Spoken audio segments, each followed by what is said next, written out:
buttoned that up. I'm very relaxed, as you can tell. I've been stretching.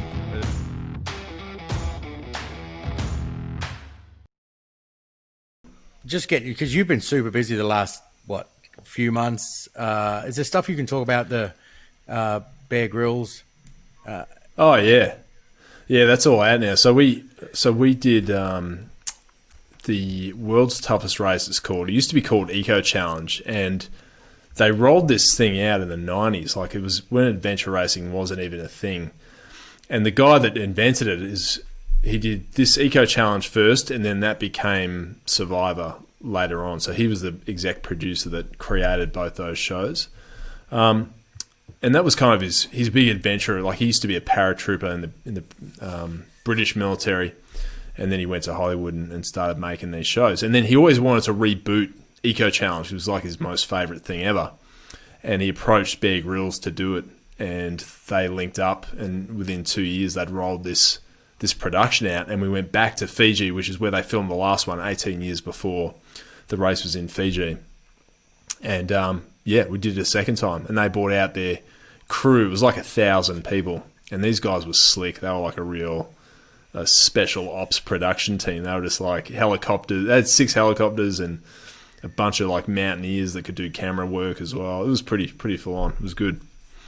Did you? So who will end up? Because it's out on Amazon, isn't it?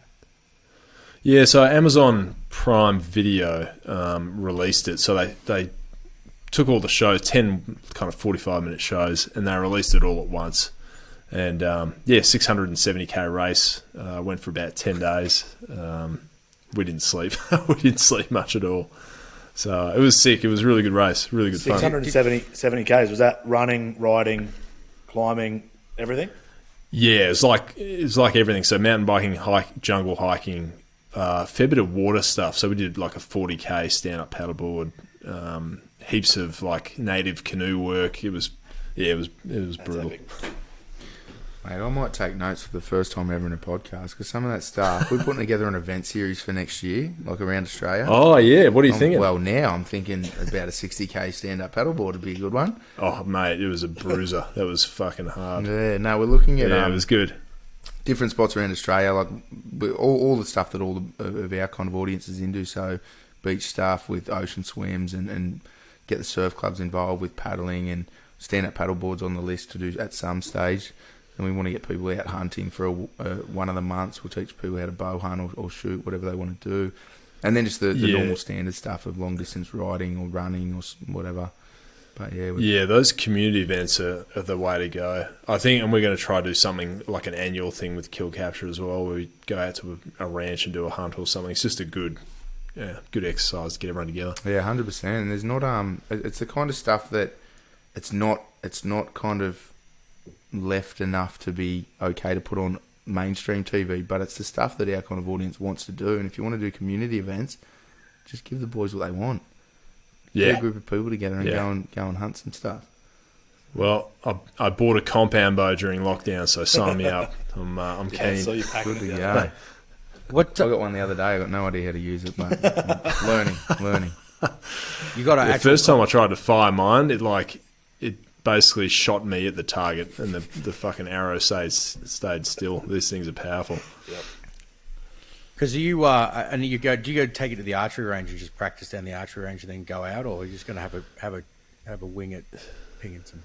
Yeah, I've just started, so I'll go to the archery range. There's a Yarra Valley one. I've been down there. Some pretty colourful characters down there. So I've been down there and had a few shots, and just trying to get dialed in with it really first, and then I'll take it up to the high country in Victoria somewhere and go track a bit of deer down. I'm gonna have to wait for a couple of months until I'm still sort of going through the whole. Being in the army still kind of new, so walking through the bush wet and cold isn't super appealing just yet. But I think the drive will come and going down and doing it. I think it'll be sick. Give it 2 or 3 years, mate. You'll miss it. Yeah, it's that getting brutalised in cold weather. It ruins the bush for you for a long time, doesn't it? And then because so going to the race stuff you were doing with Bear Grylls and that, the canoeing would have been fucked up with because they're rudderless, aren't they? There's no rudder, so you're just like was there?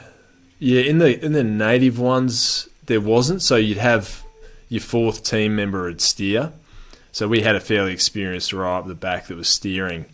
But I didn't mind being on the water because I'm shit at the leg work endurance stuff. So I'm like, I can sit and paddle for a while. That was fine by me because that's another day you're not out flogging yourself on a hill. But it was a long race. It took a lot of work to get it done. Some parts were dangerous. Like there was one part where we climbed to the high point of Fiji. I think it was like 1,500 meters. We climbed up this big rock face, 300 meter high rock face, and we had to do it at night because we got there late, and that took us all night. And then we had to go through the rivers around the top of this feature, and the water was, I think it was 11 or 12 degrees. It was really cold, and we were depleted as hell. We hadn't slept, no energy, and teams were getting knocked out with hypothermia. So it was pretty. That was. Can you voluntary withdrawal? Like, can you just like, I'm done? Yeah. If one person's out, the whole team's out.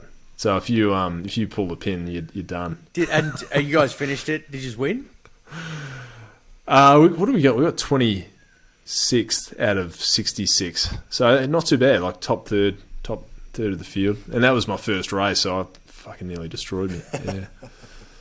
How did it compare? So is it like military stuff, or is it like a TV show where you go hard, but then when the producers come in, everyone just chills out and kind of it's more documentary. So they set up the course and they film you going around the course. There's not really anywhere to hide. So once it's up and running, it's all live. It's pretty well done the way they don't interfere at all. So it's good. Yeah, good. You should have seen the drones they had, mate. These things blew us off course when we were in the boat. They were friggin' huge. They were huge. I've never seen anything like it. Sounds good to go working on a crew like that. Yeah, they were legit. 100%. They were really good. Insane. And he said, I spoke to the producer before, he goes, I've been working with these people for 20 years. They'll follow me anywhere. I was like, oh. He's like Colonel Kurtz. Like, just goes to islands and just, yeah. That's awesome. Or General Mattis, because I hear the guy.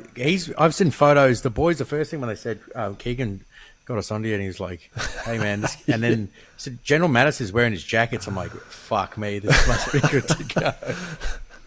That's it's a funny story because we took that photo in 2015, and Mattis had left Central Command. He was out of the military, and he was kind of in between jobs, and he was an envoy to the Middle East.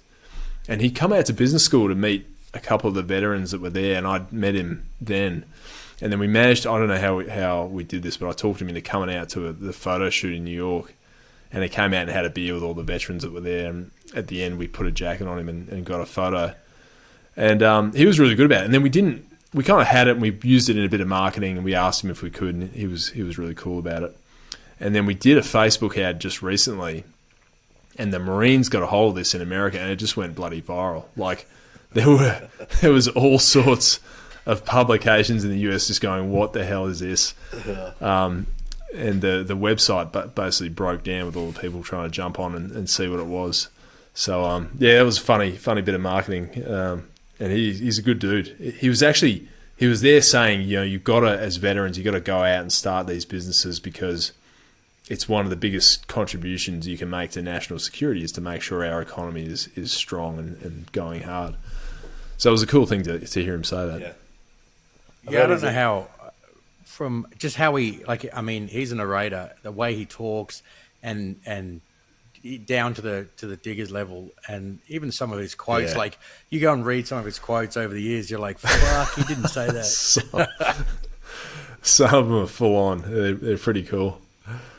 Yeah, but and so it goes from the racing survivor, SAS. You were a squadron commander, SAS. No, I was a troop commander, and then by my last trip, I was at squadron XO, so like second in charge of the squadron. So you've done everything, and I guess somewhat I haven't done intros sort of super well, but going from all of those things. Do you want to give a bit of a talk to the people, sort of what you do in that? Yeah, so I was in SAS for 6 years, from 2004 to 2010. We were mostly committed to Afghanistan during that period, so we were just going back and forth. There were more jobs and more work than we could kind of do. And then when I was there, I'd had this idea about going into business, and I was in the unit longer than I expected to be. I was there for 6 years, which was good. And I wanted to go to the US to study with them because I'd worked with them a lot when I was in Afghanistan, and just the idea of breaking away from the military and going to somewhere completely different for a bit of an adventure and while getting trained was good. So I applied to the Wharton School of Business. I got in and went and did a 2-year MBA program over there. So that was 2 years as a student, having a good time. And once I finished the program, I got into a consulting firm called McKinsey, and they have offices around the world. And I did a stint in the Australian office and then a stint in the New York office for a few years. And I'd started Kill Kapture by this time, and I was more excited to do Kill Kapture than I ever was about consulting. So it was always about like, I got to get the skill and the experience and the cash up to be able to run this little startup. And that's kind of what I've been doing ever since. And then landed that TV show, Australian Survivor, and have done a little bit more TV on the back of it. And met the wife when I was on Survivor too, so that worked out pretty well. Power couple, look out. So that's what, like, I mean, I don't know your full story, mate. I've listened to Pronk's podcast when you're on there. Oh, yeah. But that's, and again, I don't normally put a filter on this, but we don't have a lot of officers, former officers that we work with. Most officers, especially SF officers, move out of the military and go straight into consulting or high-level executive kind of roles. And then when I saw that there's a former SF officer that's got out and done that, but then chosen to start his own business, I'm like, fuck, this is an interesting story, because that's a different mindset to go into consulting or into an executive role where you can use all the same the rule books that you've learned from the military, and it's kind of it'd be almost comfortable. You start your own business and there's no comfort there. It's like you basically starting from scratch, learning everything again. Yeah. Is that how you found it? Yeah, it's a good point. Yeah, it's there is a traditional kind of path a lot of people take out of the military, which is it might be mining or emergency planning or crisis management. There's all these fields that really tie directly to our skills in the military. I kind of made a promise to myself that I wouldn't go into a field that would pigeonhole me as a military person. It was hard because there were so many opportunities with good pay in a lot of security companies or a lot of other areas where I could have transitioned quickly. But it was important to me, if I was going to go to all that effort of going to the US and dropping my career in the Army, I really wanted to try and do something that was very different. And I think being at business school in the US was great because there's so many people there with diverse backgrounds and industries and fields, and you can work on startups. People have a different kind of mindset around taking a risk and failing and kind of swinging for the fences. And so that's where I got comfortable enough to ignore some of the old conventions around what you're meant to do when you leave the Army, and was able to do that. And even the TV part, like, it's very unusual to be in special forces and to choose to go into TV. That's considered a bit of a no-no. But I was like, fuck, I'm not going to... There's no point sticking to a set of rules that no one ever made up. People just occasionally think it's the way to go. So I just ignored it. I'm glad I did do that. My mates still give me shit about it, but it's good fun. And none of them cared. Like, all of them loved it, and it ended up fine. So I'm glad I went that way. Yeah, and getting in front of the camera is not a comfortable thing. Like, I know a lot of dudes, especially the boys that are still in, there is tall poppy syndrome, and a lot of people hate you if you're successful when you get out, and it's just subconscious. And they're like, oh, that dude's just always in the camera, he's always trying to get in front of the media. And it's like, you kind of have to do that to make a business successful, and it's not comfortable. Like, no one jumps in front of the camera and goes, fuck, this is cool. Everyone's like, I don't want to do it ever again. Yeah, you've got to get over yourself. That's the hard bit, is you're like, oh, this feels a bit awkward. Well, get over yourself and sell the particular vision that you've got, because everyone will be better off if you do that. If you sit in the shadows and hide, you'll think you're cool, but you won't actually achieve anything. So yeah, I've thought that was a good approach. And then you got voted off because they fucking They've got to change the rules of that fucking. Because I was like, if he can't win it, but it's I was spewing. I was like, it's not who can survive the longest. It's who's best at manipulating people. Yeah, I was like, there's all these lemons in my tribe. They'll definitely get rid of them first. And then they came for me. I was like, oh no, the lemons ganged up on you. Yeah, and I was like, oh shit, the lemons are going to get me. But I knew I was in trouble that day. I was like, oh shit, I think I'm in trouble here because I kind of read the room pretty well. But I had the day to figure out my arguments and see if I could have a tilt at knocking someone else out. It was pretty good fun. It was really good. Yeah. The video of you. One of my favourite photographers is Jared, the one you bashed with the pillow.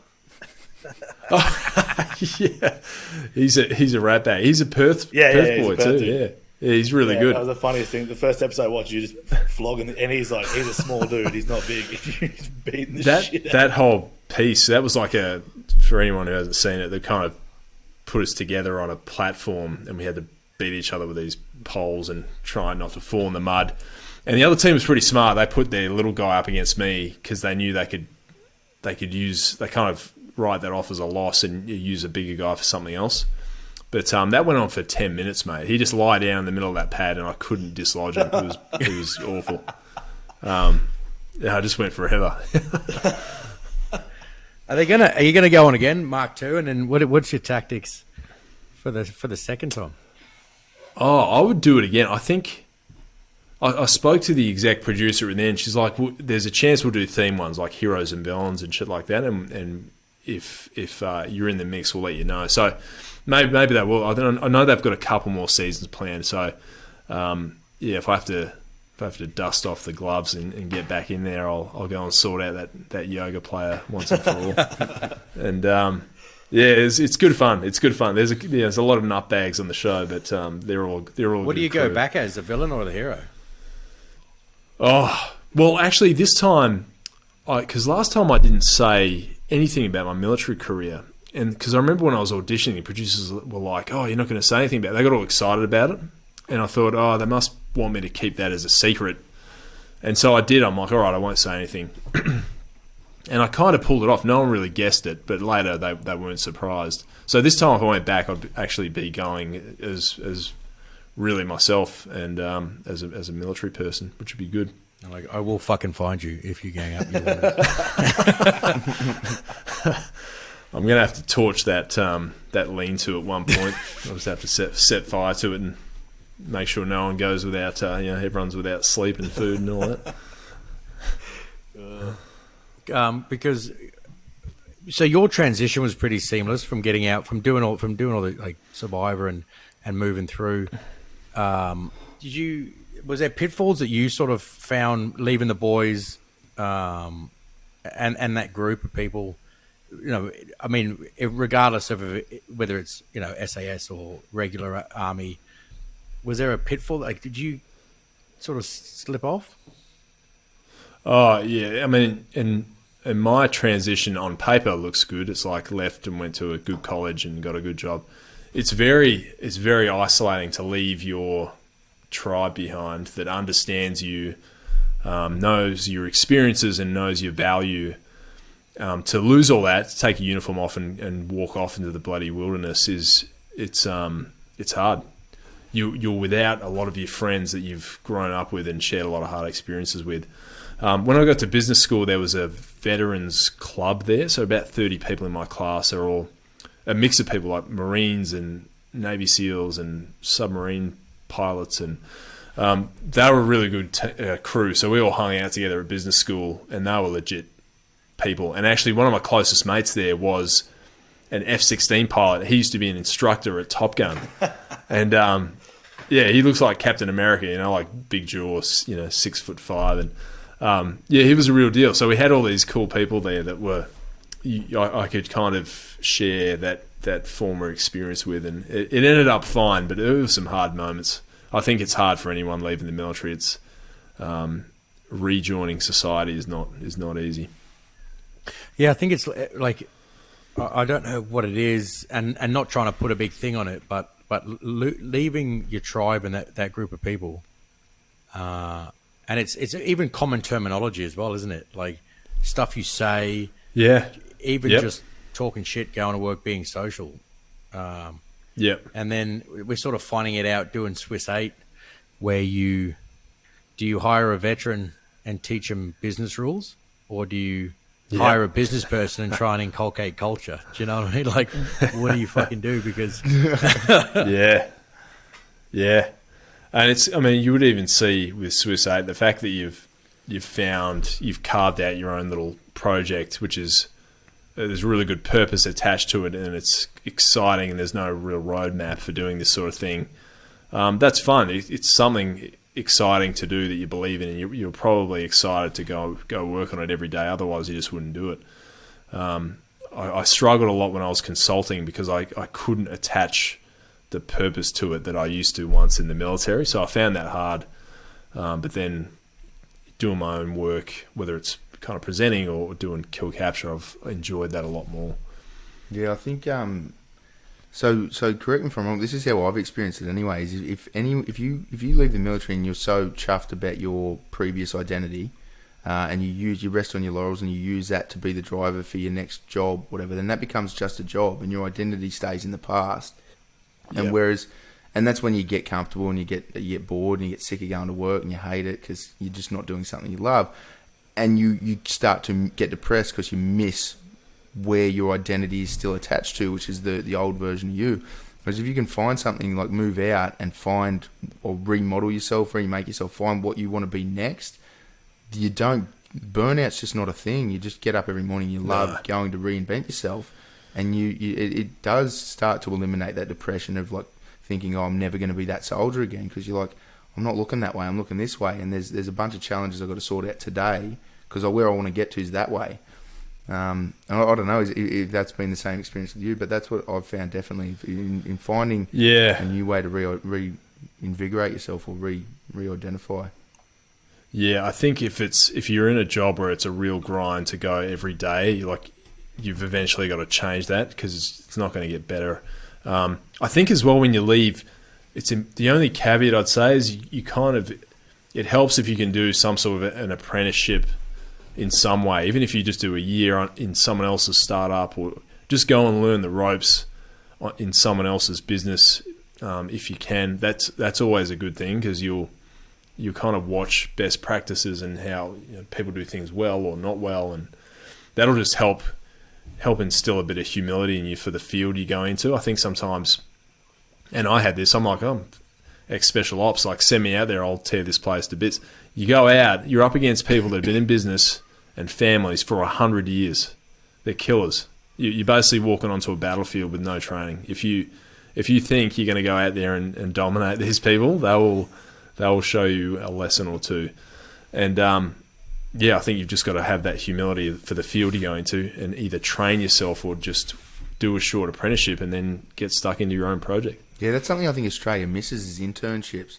I know that there's probably some companies that do them, and America probably exploits free labour out of them, but I see so much value in them. Like, I'm going to try and get Keegan to go and do one with the boys at Extra Specialists. You'll probably hate working for free, mate, but even like a day a week when they do a big movie shoot or whatever, I reckon that'd be sick. Oh, that'd be the best. I've talked to Sean a few times, like, mate, get me into one of these Marvel films, just as a waiter or something, just holding a glass. I don't care, just get me in there. I think they've got one on at the moment. A bunch of boys I ran into in Sydney the other day, they're like, oh, we're down here with Extra Specialists shooting something for Marvel, which was apparently top so secret. Good. But it might be like Superwoman or something like that. I noticed, I think. Yeah. Oh, really? Well, Iron Man's dead. I don't know what they're going to do next. He was their golden goose, but yeah, I think it's Superwoman's the next big one. That's what I've.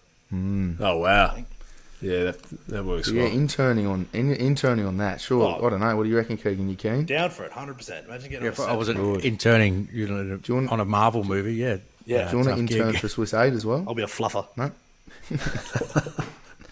So how did you find?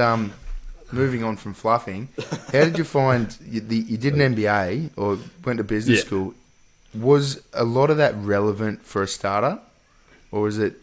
Because this is something I've tossed up. So I got out and just started businesses, and Google was my training ground. But and people said, oh, you should go and do an MBA. And going back to school for 2, 3, however many years it was, did not excite me at all. And then I looked into this is ignorance, but I haven't done an MBA, but I looked at a lot of what the teaching was, and I'm like, I'm not sure that was relevant to the business I was running anyway until we got a lot bigger. Is that false or? No, so you're right. So it'll be more efficient if you're doing your own kind of just-in-time training, like you're doing on. Everyone does, bloody Google all your business functions.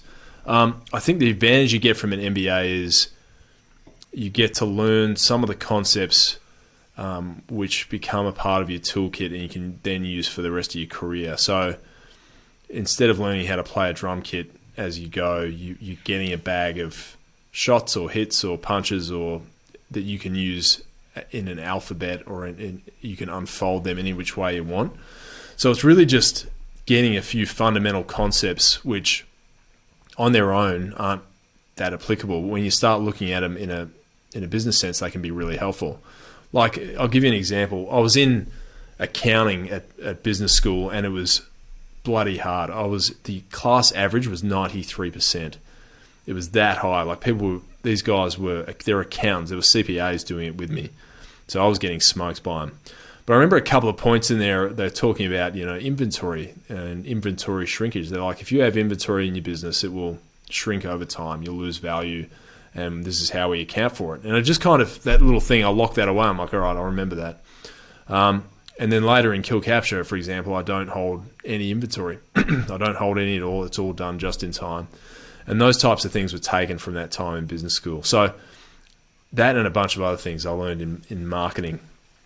So really, I think there is value to it. I think it's long. I don't think they've fully shed their old model of learning. It used to be, today's very dynamic. You can learn a lot more online. So I think an MBA has value. I think the networking, it's good. But if you're already underway, there's a big cost to stopping and doing business school.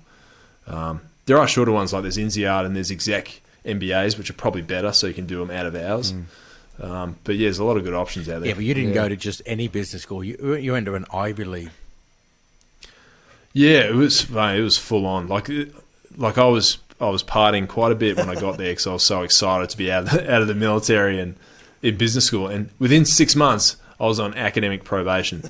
I'd done so badly in my first 6 months at school. The woman that recruited me is like, "You pull your head in, or we're going to kick you out." And I was like, "Oh shit." And so I started studying more. And when I started to do entrepreneurship and all that stuff, I really responded to it because that tied together all the concepts we'd learned in business school. So yeah, it was a good school. So because what was the Kill Kapture?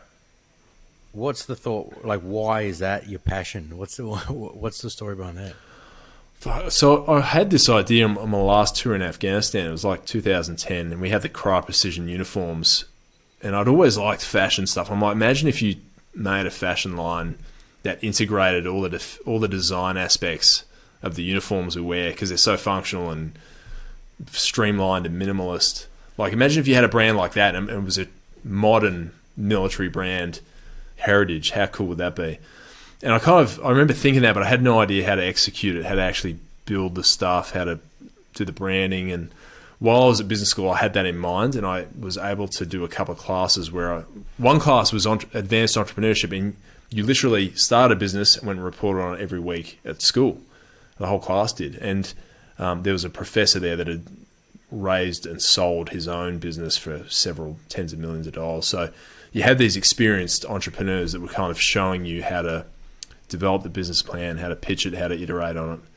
And that's where I kind of started doing Kill Kapture. And what I found was there was a huge gap in the market where fashion brands just don't market to guys like us, guys that have first responder backgrounds or military backgrounds or trades or extreme athletes. Like, fashion doesn't want anything to do with us.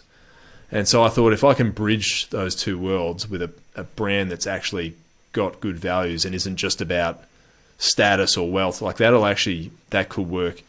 And that's kind of where the idea came from. I got a lot of shit for the name, and I was nervous about it too. I'm like, well, this is a pretty full on name. But it's been the greatest asset because it carves a line in the sand. Like, people I either hate that or they love it. So it's a good thing. Yeah, you can definitely get rid of your audience segment. You're like, Kill Kapture. You're like, well, there goes. It's not middle of the road. But that's the best way to do it, isn't it? Like most people, when they start out, if they haven't learnt those lessons, they're like, I've got to get as many customers as possible, so they try and make it broad for everyone. And you try and please everyone, you end up pleasing no one. At least you cut them in half straight away. You're like, oh, the people that are left, they're gonna come back and keep buying stuff. Yeah, and people underestimate that segment all the time. All the hunters and all, like, those people have interests that are different to people that live in the cities and have high levels of education.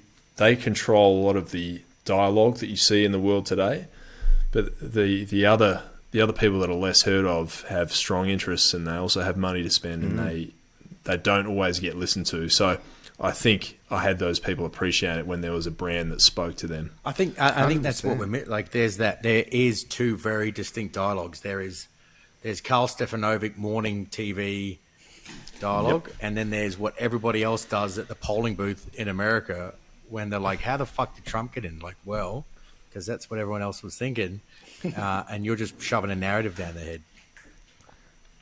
Yeah, there's definitely differing levels of penetration of different categories of people. So, and I think there was just one in particular when it came to apparel and fashion that just wasn't being heard, and no one was catering to it. And that's kind of what we were aiming to do with the values of a special ops unit. We're going to build a brand around that.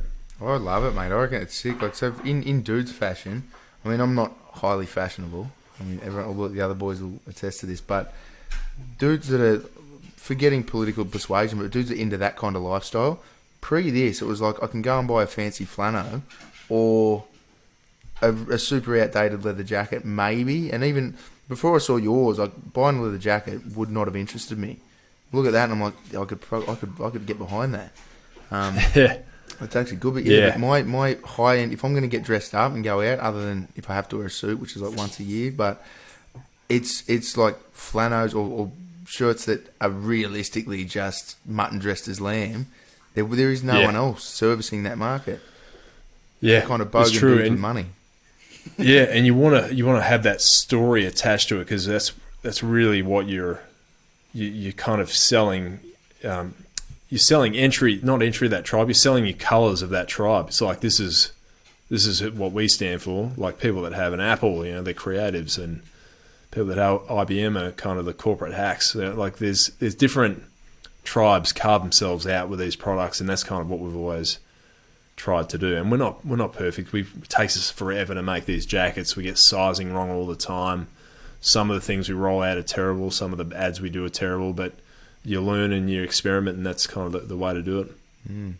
No, I reckon it's sick, mate. I mean, the aligned value piece is perfect, because we're trying to do the same thing in both tech and mental health. Like, the tech space is very left wing. It's Australia, America. It's all the same. Like, there's apps and websites out there for everyone, but the general vibe that you get when you bring in creatives into your team, we're a veteran team trying to bring in civilians that are designers and developers, and generally we're going to get fairly left-leaning people. Like, we've got people working for us now that are vegans that look at the fact that we're trying to organise a hunting trip and absolutely hate it. And they're like, no, you can't do that. Yeah. I'm like, well, you don't really get a say in this, but there's a deer out there made of soybeans. Yeah, exactly. Go and eat that one. Yeah. But if the world keeps going the way it's going, like, people with those opinions, fantastic. Everyone's got different opinions. But people with those types of opinions are going to start dominating this kind of. They dominate the mental health space, dominate the tech space, and then there is that giant silent demographic of mostly dudes, plenty of females as well, but mostly dudes, kind of knuckle dragging, just knock around dudes that are being missed. That's what that's why I thought there's perfect synergy between what you're doing and what we're trying to do. Anyways, is to it's good to have that broad tolerance within the teams too. Like, if you get that bit of diversity, you generally get better performing teams. So we try, and I'm trying to do this now, recruiting our contractors, having them more female. We're trying to make sure we got people of color in the marketing and the ads that we do as well. And so I think that it's good to have that mix, because then no one stream dominates, and the quality of the ideas and the viewpoints that come out are generally more tested, and they're generally better. So, I think it's a good thing.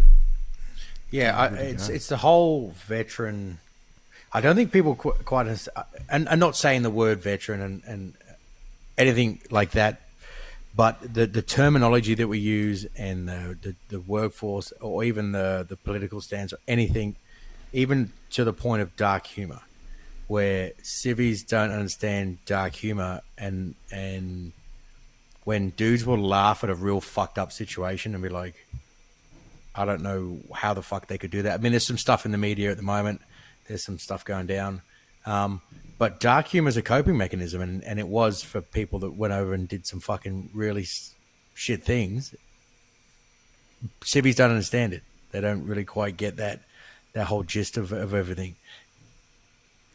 Yeah, I think I remember being overseas once and just going, how the hell are we ever going to explain what this was like? I remember thinking that it's not something you can capture well in a book or a movie. It's kind of, that's what drew me to doing apparel startups, was the fact that you could tell these stories using a number of different formats to try and explain what it's like to be a soldier and to work in that kind of environment. It's hard to do that well. Like, there's not, you could count on one hand the amount of war films that do that well, or the amount of books that do that well. So that's the challenge I think soldiers have always faced. It's hard to explain the type of things we get up to overseas, and because of that, we always feel like we're either not understood or marginalised because of it. Yeah, I think there's a weird. It's like there's certainly never a soundtrack. Like, Hollywood do a really good idea of making you think you're in a different place, and you're like, oh, it's a really romanticized idea of what it is. You're like, it's kind of just normal. Things are just happening, and your arsehole's doing 5s and 50s. Well, most of the time anyway. Yeah, madness. But yeah, I mean, it's great and the fact that you guys are now doing something which centers on supporting that crew is great. So I guess someone's gonna have to bring up this raffle, or I'm gonna do it like I just did. We've got a raffle for anyone listening. So what? Actually, I haven't got it in front of me. What are the prizes going to be? We might have to get to call Dave in from the background to have a chat about. We've got a raffle. We're going to get a bunch of Kill Kapture gear. Yeah, I don't think we settled exactly on the prize, but it's going to be Kill Kapture gear and at least probably jackets and some of the belts. We've settled on the prizes, mate, because I've already got the posters designed. So whatever's on the posters, whatever that says. The Thanks, Dave. It's jackets and belts and I don't know, Dave. What else is in there? I'll chuck him on. Give us a yell. Just give him a yelling from the background. I know that the first one was jackets and belts. What are the prizes, Dave? You haven't said around? No. All right. There's prizes. Four jackets. Yep. And 10 belts. Oh, good to go. And what Fuck, you're a good bloke. Mark, what do the jackets come with? Because I think the packaging behind the jackets is fucking sick. It's one of the coolest things ever. The jackets come. I haven't got one in this room, but they come with. They come housed in a fucking high grade Pelican case, and the reason I did that, and this goes against all the things I learned in business school. People are like, no, you need to get a $3 case and pack in that. Part of it is the experience, right, of getting the products the first time you touch the brand, because it's an e-commerce brand. And I like Pelican cases. So the fact that you can fold up these jackets, store them in a Pelican case and ship them that way, I thought it was great. And that way, when you're a person opening this for the first time, you spend a lot of money on it, like it's $2,000. You feel like you're getting something good. Plus, you got the value of having a container you can use and it's not wasted. I think that's great. I've also got, I'll just grab this quickly. We've just upgunned the tracking beacons for them. So we've now got these tile beacons, which run for 3 years, which is good. This is what the case looks like. So what are they? They're not big. They're tile. Oh, gotcha. Yeah. So with that, you basically just activate it, pair it to your phone, and then you slip it in a little pocket we've installed in the jacket, and then you can track that sucker. If you lose it or if it goes somewhere, you can track it down get the perpetrator that's wearing your cool jacket. Yeah. How long does it last for? Has it got a battery in it? This one's 3 years. Yeah, they've just upgraded it, so it's got a much longer battery, which is cool. And they're not super expensive, like $30 or something. So that's important because you can track your phone. Your phone costs less than this jacket does. So I wanted something in it, and I left one of the prototypes in a bloody plane when I was coming back from a mine site, and I was watching this plane. It started taxiing. It was getting clean. I'm like, they're going to come out with this jacket soon, and then it just took off, and I don't know where it went. And I was spewing. I was like, I wanted that bloody jacket back, and I thought I found a way to put a beacon in it after that. And there's no other jacket in the market that has that. No other jacket, so I'm surprised. And a young digger wins a $2,000 jacket that goes missing in the cages. Fuck. It's gonna come to hits. Yeah, they'll know who's got it. That's sick. That's actually something. It might be possible that no one knows that technology's out there yet. Because there's a dude came to us a couple of months ago with this idea. We're completely off topic.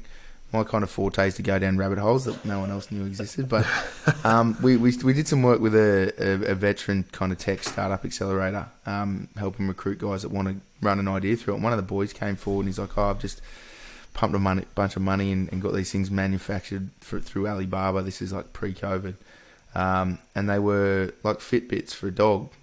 And all the bells and whistles in the world, and the first thing I was asking him was like, mate, is this a GPS tracker? And he's like, no, you couldn't do it. The only way to get a GPS tracker on my dog's collar is if you pay for a mobile SIM card subscription. I'm like, pretty sure that's not true. Nope. But that would be perfect. That's tiny. Chuck that in your dog collar and you're good to go. Yeah, he needs to go to business school. Eh? Yeah, you'd be fine. Yeah, I think they've got a little adhesive. You just literally get them off the shelf, and they got a little adhesive pad on them. You can just tape them down, and off you go. Magic. Yeah, you're right. You've got a high level jacket like that. You don't want to lose it, do you? When's the raffle? Yeah, when's the raffle go off? When does it start? We're kicking it off. It'll go live on our website next week. Yep. So Tuesday, when this podcast will go up, which is today for anyone listening to it, next Tuesday. We're going to run it till Remembrance Day, 11th of November. Awesome. If you don't know what day Remembrance Day is, you can turn the podcast off now. Send me all the assets that you've got for it, and I'll make sure I put it all up, and I'll get my wife to put them up too. She's got an army of followers. So yeah, absolutely. I think we're going to push it out and try and get a little bit of PR. You got a bit of fame behind you, mate, so we'll push it out there and get 5 a bunch minutes of people on Survivor. supporting. I'm ready to go. Because you did a bit of modelling as well, didn't you? There's a little cheeky little modelling. Technically, yeah. Well, I got my photo taken in New York, so technically an international model. No, I didn't really. We had. What did we do? I never hired models because I was too tight to pay for them. Because in New York, you actually have to bring them in and pay. Even though it's good to have them because they're actually trained to be able to capture the shot so much better than a bunch of veterans. But once I started getting veterans to do it, I'm like, actually, that could be a cool story to say that it's modelled only by veterans. That could be a cool little angle to have in there. So I've got that on the site too, and it's true. We only have veterans as models at the moment. Good to go. You sound just as stingy as Adrian, so it's good to go. Oh, I wouldn't hire models. I would pull bums off the street before hiring models. If you want a sandwich, chuck a jacket on, you're good to go. We run a charity, mate. We can't be hiring models. I think our models are all veterans as well. Might as well chuck that on there. Yeah, volunteers is the key word, I think. Volunteers. Yeah.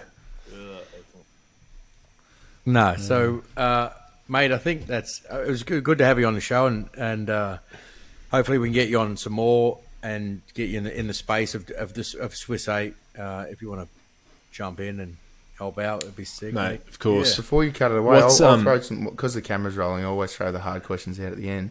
Are you interested in being an ambassador for a charity? Yeah, of course. And when I say a charity, Swiss 8 would be a good one, I guess. Yeah, I was thinking of flying doctors. Yeah. No, of course. Of course. I think you guys asked a while back. I was pretty flat out, but yeah, I'd be totally okay to do that. Yeah, that'd be gold. I mean, we do have. We don't really ask anything from ambassadors other than when we got something big going on. If you're keen to get on board and support it, 100%. But definitely, like around now, we're running the raffle out. We've got this campaign for Remembrance Day that'll kind of go out in about 3 weeks. So I think a lot of people not forgotten Remembrance Day, but Remembrance Day was kind of fading. Anzac Day's always been the big one in Australia. We want to kind of...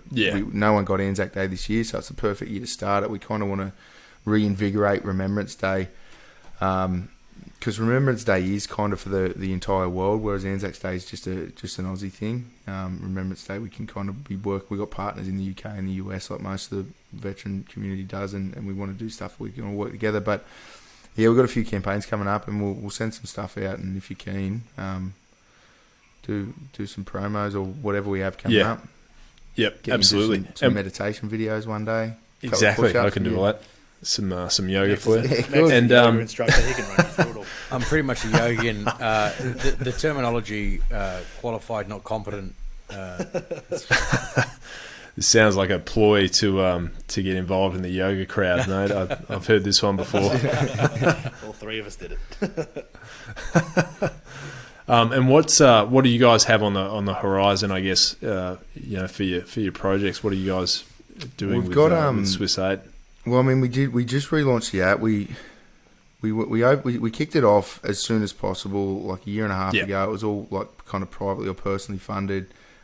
We knew I had a few businesses before this. Knew that we need to get government attention or to get growth.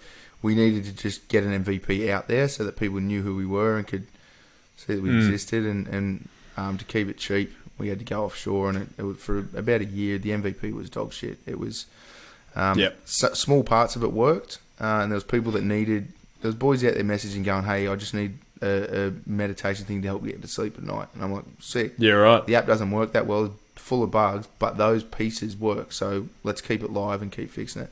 We just fixed it and rebuilt the whole thing. So that was kind of our project completion. Where now, as each week, we're just pushing out new programs, trying to find other veteran businesses, veteran gyms, yoga teachers, meditation guys, whatever, to work with them, film their stuff, promote their business, and put some content on the app.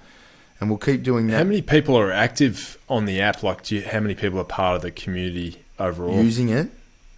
Yeah. We had about 31,500 people. They're not all veterans, though. So I might as well tell everyone, we've made more mistakes than anyone, but they're the best ways to learn, I guess. Pushed it out, just went out live to veterans, had about 2,500 veterans using it. And then COVID hits, Channel 7 does a story on it, and oh wow, it was an app that was full of bugs, hosted offshore by a Bulgarian team. We had 28,000 people try to download it in about half an hour. Everything just crashed. No way. Everything just crashed. That's awesome. I fucking knew this was going to happen. But again, like, it's proof of concept at least. If you get one news story and 30,000 people want to download it, then build it properly next time. Do another news story. Yeah, we'll be good. Yeah. So with the new one, we're up around about the 5,000 mark now, but we're going to start marketing properly back to veterans and stuff over the next few months. Do you have a PR person as well working for it? We do. We've got on my super stingy low budget. We've got she's actually amazing, but we don't pay full freight for the service that she could give us. Her name's Casey Scott. She's from Townsville. She actually ran Phil Thompson, one of our mates that we serve with. He's an MP now in Townsville. She helped build his campaign, so we did some stuff with her. And a lot of everything we've got on at the moment, we're looking to aim towards government funding or contracts, at least, so that we can, when we scale this, we can get every veteran on it and it won't crash again if we've got a bit of government money. So she does our PR at the moment, but I'll probably send her about 40 hours worth of work requests a week, and she's allocated like 4 to 8 hours to us a week. So she's a ball breaker, bud. She's a fucking ball breaker, mate. Nice. So you need that. But, I've got because what I'll do is I've got a PR lady I work with too who's a weapon, and I actually met her on the world's toughest race. She's been in PR for 20 plus years, so I'll mention this to her as well, and just think up a few angles, because there's that Are You OK Day as well coming up soon, which I was going to do an article for, and I can pencil in you guys too. So yeah, I'll definitely have a chat to her about it. Yeah, sounds good. That'd be sick. I mean, other than that, next year's a whole. We're trying to clean slate it. We were supposed to have a team of guys walking around Australia this year, Like we built a whole campaign to launch this thing called the Stomp, and then Corona hit, and that all got cancelled. So Yeah. projects coming up. It's just to kind of, we've got the event series, and then potentially if the world goes back to normal, the Stomp next year. Max is not super keen about walking, but with the event series, if you keep me in mind, because we have the Dandenong Ranges just out of Melbourne where I live, so it's great for field hikes and runs and all that sort of garbage. And Samantha, my wife, runs all that stuff, so we can do day events like that too, if for the Victorian guys. Yeah, that's sick. That's sick. Ideally, my goal going forward is by come November, we've got 2021 mapped out month by month what we're trying to achieve. And I mean, we've tried to do that in the past, but this year kind of we have had to pivot and change direction and do everything based on all of our plans being scrapped and all of our funding models kind of disappearing when COVID hit. But next year we should be... And yeah, do you have a funding model for it at the moment? Like, is it angel investors putting money in now, and do you have a plan to kind of monetize the app later, or just leave it as it is? So the original model, we can't get angel investors. That's the hardest thing. Even running this thing through an incubator or a scale up or an accelerator, normally you apply for those programs as a tech product, and I got knocked back by about 30 of them because we're a charity and you can't invest in a charity, and they're all just trying to build you up to the end to throw investment in and then own half your stuff. Which I'm sure you've had experience with too, but we can't do that because we're a charity, which is fine. But we got picked up by one that was backed by Clubs New South Wales, and they had to have a corporate social responsibility aspect to it, which was perfect. So we learned a bunch of stuff. But the funding model at the moment, at that time, our original funding model was, I could talk about this shit for years, but we didn't want to keep perpetuating the broken veteran story. And that was, there's so many ESOs, ex-service organisations, pushing the story that veterans have all got PTSD and they can't survive. Yeah, so everyone's got their own story. That's cool. It's in their interest to do that because that's how they get funding. Exactly. Oh, yes. fucking! And it becomes a self-fulfilling prophecy. They tell the world that veterans are broken. They get a bunch of money. They then use that money to make another marketing campaign to tell the world. It's disappointing, but the minute you introduce money and incentives into that equation, people are then, and organisations are incentivized to behave in a certain way to keep that fucking hamster wheel going. 100%. The end state, the key objective for every charity should be to no longer exist. Like, if you can solve the problem, you don't need to be there anymore. Unfortunately, people start a charity, think it's a business. The bigger they can grow it, the more money they can make. Anyway, that's a story for another day. But our model was don't start a charity that relies on donations because you're selling a broken story. Start a charity so that you don't have to pay tax, but build a product that motivates veterans to be better at life. And at the same time, if you can solve a veteran mental health issue, it's 9 times out of 10 it's a people problem. Sell that product so that you've got a product built by veterans for the general public.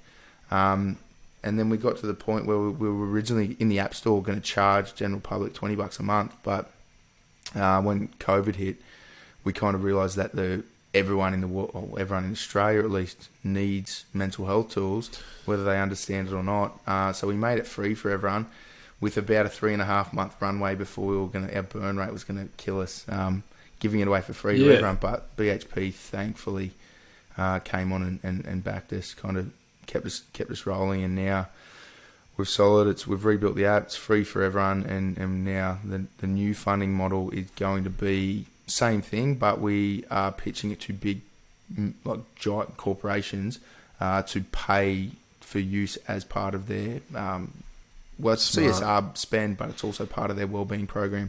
And all we do is there is like features to the app that you can't get unless you are one of those corporates. Yeah, and my understanding of it is if you are a non-profit and you do, for example, generate a profit from sales to corporations like that, as long as that profit's being used to support your mission, it's totally fine. Yeah. And you would have to think too that an organisation like DCO or DVA will eventually look at this and say, for a transitioning veteran, them having access to this is going to save us a lot of work. Let's pay some sort of licensing model to these guys so for X thousands of dollars a year, you get access.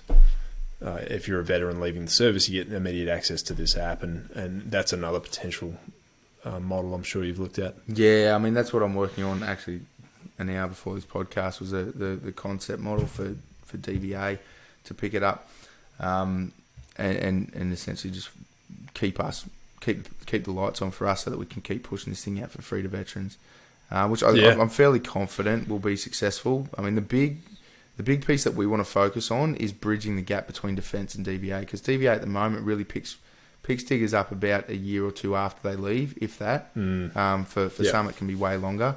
If we can get this kind of tool in the hands of, we want to go as far upstream as possible. If you issue people with this app at Kapture or Singleton, you're good to go. It becomes part of your daily routine, part of your normal life, so that when you leave, there's one piece of the military that you can take with you. So that's kind of the end goal for us. But long road. Good idea. Long road, I think. What about yourself, mate? Like anything. Sorry, I know, Max, you're wrapping it up. If you got to go, cut me off. But no. So what's next for Kill Kapture? So, mate, we've got. I just got a production batch of raw materials landed in overseas. So in New York. So we're going to start building next round of jackets pretty soon. So that's good. And we've got a bunch of handmade axes coming in soon, which are going to be pretty good. They're pretty sweet. They're made in Kentucky by an ex-serviceman, ex-Marine, I think he was actually. And they look legit. Are they axes or tomahawks or? Tomahawks. And we're in. Tomahawks and some, it's pretty cool. And it's got a Viking design bent to it as well. So I'm sure that'll go down a treat once New York is going to hate you, mate. So once again, just antagonising everyone with their products. Yep. So that'll be good fun. So you've got a fashion brand that turns up in a pelican case with an axe. With an axe. Good gift. And we're actually looking at doing engraving for that too. A lot of people are asking for family crests to be engraved on that. Yeah. So, we're getting some laser engraving options going, because that's just a cool way to personalise an axe. I saw the cache on the website. I was on there just before. Yeah, we're kind of playing around with that concept. We're like, what if we have a cache where we can actually get some restricted items offered? So everything from encrypted comms to... We're just having to play with it. Like it could be a good idea. A few people have actually responded to it. I was looking at it and I was like, that's a sick idea. Like some could be good. Like depending on your country, we can't ship certain things to you. And I was like, I've actually had a lot of people ask me about modifications to the jacket for field work, whether they're intelligence guys or police. So sometimes people ask for additional pouches for like covert items and stuff. So I always try and help out with that. Yeah, it's cool. Not if you're so that's it. If you're trying to slip through Sydney Airport with like you left a spare mag in your jacket, in your envelope pocket. Yeah, and I've been writing. Actually, I've been writing a book which I'm going to release in June next year. So that'll be cool. I'm publishing that with Pam McMillan, and that'll be basically a story about my joining the SAS and transitioning out of it, and that whole piece. It's good to go. Very nice. Because you the SAS story is something that I suppose some of the we didn't really touch on a great deal. I know we're sort of going to wrap it up, but you and Keegan have a pretty big connection, which is how we sort of got to meet each other. Hey, and is that something that's going to be in your book as well? Yeah. So, and for listeners who don't know, and Keegan, if you want to talk to this, go for it. But I worked with Keegan's old man on my first trip to Afghanistan in 2007, and he was tragically killed on that trip in a battle we were in to clear the Chora Valley. And I remember your old man so well, because he was one of the best soldiers in the regiment. He had a really fierce reputation as not just a gun kind of a top soldier, but also he was a hyper intelligent guy. He was a strong coach and mentor as well.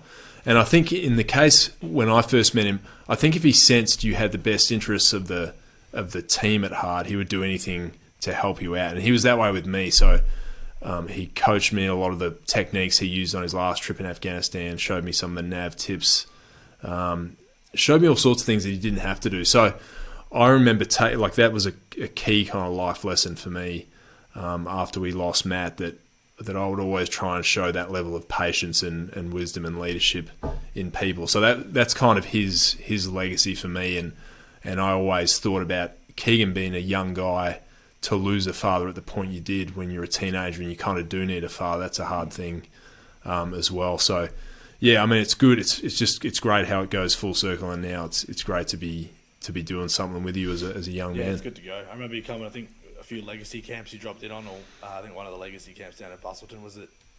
I think you were one of the other boys pulling the piss out of me a fair bit. I think we saw you down there, yeah, with Larry and a couple of guys. Yeah, that was funny. Yeah, it's good times growing up with the boys being around. So you do lose yeah, the old man, but I mean, it's good having the other boys around. So definitely is a big difference. I mean, being a kid, maybe from a different organisation might be different, but for me, it was bad. But obviously, the slack was picked up in a lot of different places, so which is good. And I think just having some of those older guys around that knew your old man, had similar to your old man as well, would have been a good thing. 100%. Yeah, it's good to go. Fuck, that's it. Love it, mate. It's awesome.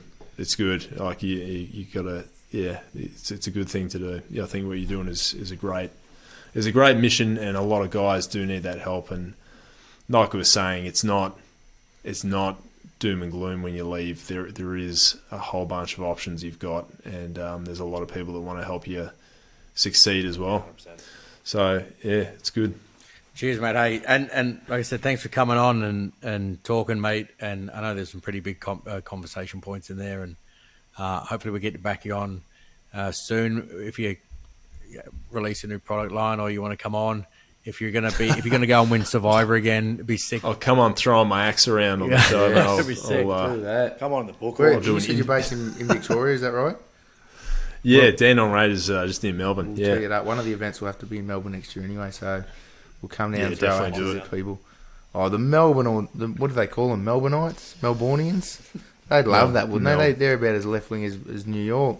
Mate, it's a funny old state down here. They're a funny bunch. There's always a protest on, even the librarians. Not anymore, mate. I don't know if you... I'm not a big Facebook user, but apparently they're starting to arrest people for organising protests, which is good. Yeah, they did lock it down a bit. It's I think we've got a couple more weeks left, but yeah, we'll be out of it eventually. Yeah. Probably be heading up Keegan's way to the Gold Coast to get away from this weather. Good to go. Yeah. Good. Oh, mate, I'll see you. We'll end it there and see you later.